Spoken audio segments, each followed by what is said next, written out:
Bonjour, shalom, bienvenue sur ma chaîne secondaire Alan Rich, la marche du chrétien. Nous sommes dans une série concernant les ministères, les 5 ministères de la parole de Dieu. Nous avons déjà vu la première partie d'introduction, ne la manquez surtout pas, l'apôtre, le prophète et l'évangéliste. Et maintenant, nous voyons le plus délicat, le pasteur. Pourquoi délicat? Parce que le système protestant a usurpé ce terme, ce titre, cette fonction. Et que vous soyez pas chrétien, catholique ou même protestant, évangélique, pentecôtiste, etc. Je vous dis pasteur, je vous dis qu'est-ce qu'un pasteur? Vous me dites, c'est un responsable d'église, c'est un gars qui prêche le dimanche matin. Donc ça, c'est le système protestant. Ce n'est pas le pasteur de la Bible. Ils ont volé ce mot. Alors normalement, et pour les autres ministères, je commence directement en disant, qu'est-ce qu'un prophète, qu'est-ce qu'un évangéliste? Bon. Mais là, je suis obligé, à cause de cela, de commencer en disant, qu'est-ce que n'est pas un pasteur? Parce qu'il est très difficile d'ôter, d'enlever cette vision que vous avez du mot, du terme, de la fonction, du titre de pasteur. Cette fonction pastorale, ce mot pasteur dans le protestantisme existe depuis 500 ans, depuis la réformation du catholicisme. Ce sont des catholiques qui ont protesté contre le système papal, ils ont protesté, ils ont réformé le catholicisme et cela a créé ce mouvement qu'on appelle maintenant le protestantisme, qui n'est que le catholicisme réformé. Et ils ne voulaient pas être comme le catholicisme. Donc ils ont enlevé le pape, ils ne voulaient pas de curé, de prêtre, il fallait trouver d'autres termes. Et ils ont dit, bon, pasteur, c'est quoi? C'est un berger, c'est un guide, appelons les responsables des bergers, donc des pasteurs. Et en plus, le mot est dans la Bible. Et comme on ne veut pas un système ecclésiastique mondial, chacun de ces mini-papes, comme au début ils étaient appelés par Jean Calvin qui a inventé ce système, ces pasteurs seraient responsables uniquement de leur petite assemblée et personne n'aurait rien à dire, ce sont les papes de leur assemblée.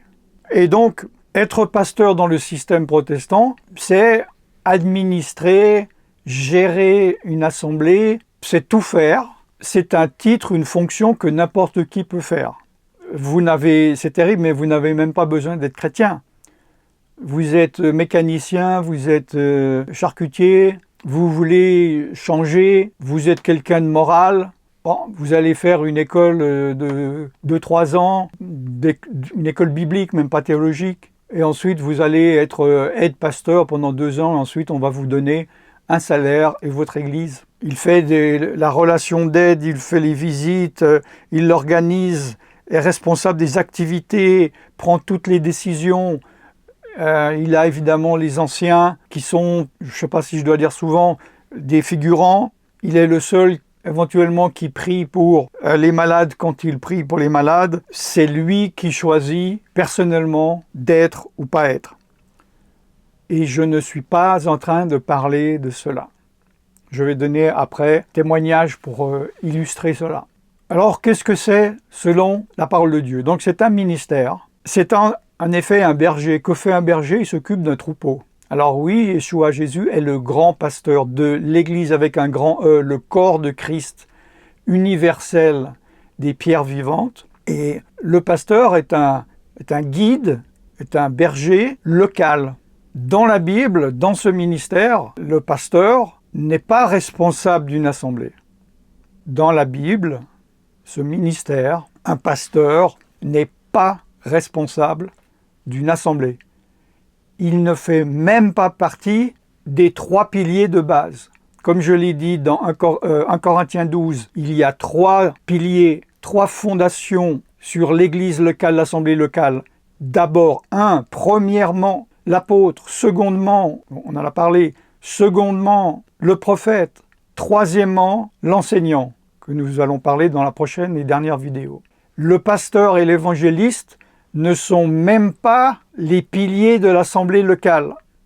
J'ai expliqué dans la vidéo précédente concernant l'explication du ministère d'évangéliste pourquoi il ne faisait pas partie de ce troisième pilier. Donc, le pasteur, selon la Bible, n'est même pas dans les trois piliers. Il est complémentaire, comme les anciens, comme les surveillants évêques, mais c'est quand même un ministère, parce qu'il a évidemment une fonction, c'est un ministère.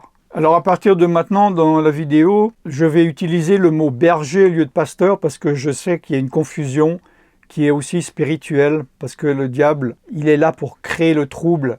Il a bien réussi avec ce système pastoral protestant en volant le mot pasteur. Donc je vais dire berger. Donc le berger, selon la Bible, ce ministère, il aime Dieu et il aime le troupeau. Il aime les âmes. Il a des caractéristiques particulières pour être un berger. Tout le monde n'est pas un berger. J'ai expliqué dans la vidéo d'introduction les caractéristiques d'un ministère, ne manquez pas. Il guide les âmes dans des cures d'âme, dans des guérisons d'âme, pas forcément il ne guide pas forcément les âmes doctrinalement, quoique, ça c'est plutôt le travail de l'enseignant, du docteur de la loi. C'est un vrai psychologue inné, non pas un psychologue tel que ils existent dans le monde, hein, pas un psychothérapeute freudien, etc., qui a vraiment le sens de la psyché de l'âme. Il a une onction particulière pour cela. Il fait la relation d'aide. Il va chercher les brebis lorsqu'ils sont égarés. Il ressent, il pressent le besoin des personnes. Quand elles s'égarent, quand elles sont malades, il les pense. P-A-N-S-E. C'est ce que les brebis, les chrétiens, recherchent désespérément dans leurs pasteurs protestants et qu'ils ne trouvent pas, parce qu'ils ne sont pas des pasteurs, des bergers établis, choisis par Dieu. Ils n'ont pas ce ministère, c'est un titre. Et ils cherchent partout. Moi, je n'ai pas le ministère de berger, mais des gens me contactent depuis des années en recherchant ce rapport et cette qualité, mais je ne suis pas un berger. Et ils recherchent pourquoi? Malgré qu'ils aient des assemblées, parce qu'ils n'ont pas de berger, de pasteur, du ministère, parce que dans ces églises catholiques, protestantes, ils disent « ils ne croient plus au ministère, ça n'existe plus, c'était pour le début de l'Église, maintenant c'est le catholicisme réformé qui est la vraie Église de Dieu ». Il n'est pas donc dans les trois piliers comme l'évangéliste, parce qu'en fait, il n'a pas de fonction véritable lors de réunions, dans la gestion de l'assemblée. Il est à part. C'est quelqu'un justement qu'on va venir voir pour se confier, pour parler de ses problèmes au niveau humainement parlant. Ça ne peut donc pas être un petit jeune au niveau des années, puisqu'il n'a pas de maturité pour comprendre certaines choses, ni un nouveau converti, parce qu'il n'a pas la compréhension spirituelle. Alors oui, il peut avoir ce ministère ou une graine de ministère, comme tous les ministères, comme j'ai expliqué dans la vidéo d'introduction, mais il va s'occuper avec des personnes, de certaines personnes. C'est pour ça qu'il peut y avoir plusieurs bergers dans une assemblée. Et dans ce sens-là, mais écoutez-moi bien, oh là là, ne faites pas l'erreur, dans ce sens-là, une femme peut être un berger ou une bergère, je ne sais pas si ça se dit en français, d'autres âmes pour éventuellement des enfants, pour éventuellement des femmes, mais elle ne doit pas être bergère d'un homme. Maintenant, j'ai dit, faites pas l'erreur, ne dites pas, Alan Rich a dit qu'une femme peut être pasteur, parce que vous pensez peut-être au système protestant. J'ai déjà expliqué dans un short, répondre à la question, est-ce qu'une femme peut être pasteur, dans le système protestant? Et j'ai dit, mais même un homme ne devrait pas être pasteur. Mais de nouveau, ça n'a pas été compris parce qu'il y a cet amalgame, il y a ce travail du diable qui a corrompu ce mot. Beaucoup de gens me demandent, une femme peut-elle être pasteur? Mais la question n'est pas bonne. Parce que même un homme ne devrait pas être pasteur. Parce que tous ceux qui se posent cette question se posent la question par rapport au système protestant. Et ce système n'est pas biblique. Pourquoi acceptez-vous un système parce qu'il est là depuis 500 ans, alors qu'il n'est pas biblique? Réformez vos voies, repentez-vous et obéissez à la parole de Dieu. Comme tous les ministères, il doit y avoir à la base dans la personnalité des caractéristiques, des qualités particulières. Et on peut faire un peu de bergerie, comme on peut prophétiser sans être prophète, évangéliser sans être un évangéliste, mais on n'a pas le ministère de berger. Parlons maintenant de la réalité actuelle et ici-bas. Tout comme beaucoup de catholiques ne vont parler qu'à des prêtres. Si par exemple, je sais pas, quelqu'un il marche dans la rue, il pense qu'il est prêtre, un catholique dit « Bonjour, prêtre. Ah non, je suis pas prêtre. Ah, excusez-moi, je veux pas parler avec vous. » Beaucoup de protestants, d'évangéliques, etc. ne veulent parler qu'à des pasteurs. Et c'est peut-être votre cas. Vous pensez que vraiment, seul un pasteur dans le système protestant est habilité à vous aider. C'est lui qui a l'onction, qui est l'envoyé de Dieu, puisque lui-même le dit et ce système vous enseigne cela.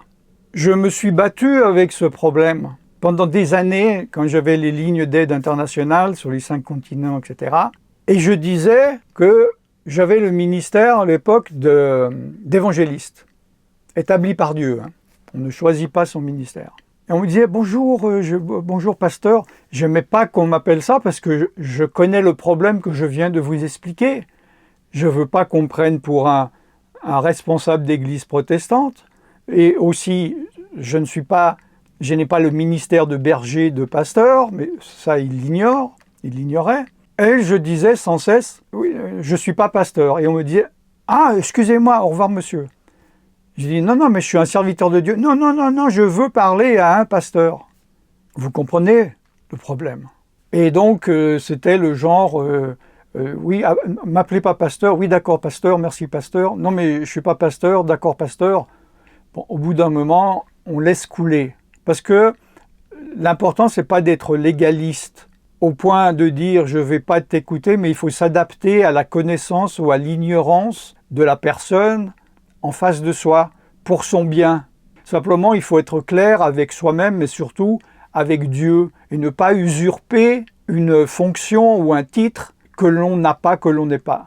Comme je l'ai expliqué dans la vidéo précédente sur l'évangéliste, le terme a été aussi corrompu par les médias. Quand on dit évangéliste, on pense à le mouvement religieux évangélique, donc je ne pouvais pas dire je suis évangéliste Alan Rich. Donc je disais je suis missionnaire, après ah bon mais vous êtes pasteur malgré que vous soyez missionnaire. Ok, alors j'ai dit je suis pasteur missionnaire, après on m'écoutait. C'est une guerre spirituelle. C'est le diable qui crée tous ces problèmes. Et finalement, alors écoutez-moi bien, quand j'avais un ministère en Inde, Alan Rich Ministries, je m'occupais de 750 pasteurs et j'enseignais les membres et j'enseignais les pasteurs. Et en Inde, le titre, la fonction de pasteur, quand on est ordonné dans un mouvement protestant, il donne des droits. C'est-à-dire, il y a des endroits, on ne peut pas aller en Inde si on n'est pas docteur physique, physiologique, ou prêtre, ou pasteur. Il y a aussi des endroits dans le monde où si tu n'es pas ordonné pasteur dans le système protestant ou prêtre dans le système catholique, tu ne peux pas faire de baptême, tu ne peux pas marier des gens, tu ne peux pas enterrer des gens, tu ne peux pas faire certaines réunions. À cause de cela, j'ai dû m'adapter à l'environnement, au monde, pour pouvoir faire l'œuvre que Dieu me demande. Donc, j'ai été ordonné finalement en Inde pasteur. Dans le système protestant, j'ai un certificat. Donc, vous voyez l'ironie, parce que j'ai pas le ministère de berger, mais je suis obligé d'avoir un titre afin d'être cohérent avec le titre que je peux donner à certaines personnes qui ont besoin d'entendre que j'ai ce titre, pour pouvoir faire l'œuvre de Dieu. Mais dans mon cœur, les choses sont claires. Je n'ai pas le ministère de berger, Parce que je n'ai pas les qualités, et les gens qui ont recherché ou recherchent cela ont bien réalisé, donc ont été déçus, mais pas par moi, mais par cette ignorance, par ces mensonges de ces systèmes catholico-protestants. C'est pour ça que je me nomme souvent serviteur de Dieu. Je ne veux pas aller au-delà en disant sans arrêt « Ah, je suis pasteur, je suis pasteur. Ah bon, où est votre église? Je veux venir vous voir dans votre église. » Parce qu'il y a ce système, vous avez peut-être une conception uniquement protestante du mot, du terme pasteur ou le pastorat. Concernant le pastorat, j'ai fait une vidéo qui explique certaines choses complémentaires de ce que je viens d'expliquer aussi dans la vidéo, les pasteurs bibliques versus les pasteurs modernes, et également le problème justement de l'organisation de l'assemblée locale biblique versus moderne. Je ferai une autre vidéo parce que vous pouvez peut-être vous demander « Oui, mais alors comment faire? Y a-t-il des vrais pasteurs, des vrais bergers qui ont le ministère? Comment les trouver? Comment résoudre ce problème ?» J'en parlerai dans une autre vidéo. Je suis serviteur de Dieu, Alan Rich, et je vous bénis dans le nom tout-puissant de Yeshua. Je vous retrouve pour la prochaine et dernière vidéo sur le ministère d'enseignant. Shalom.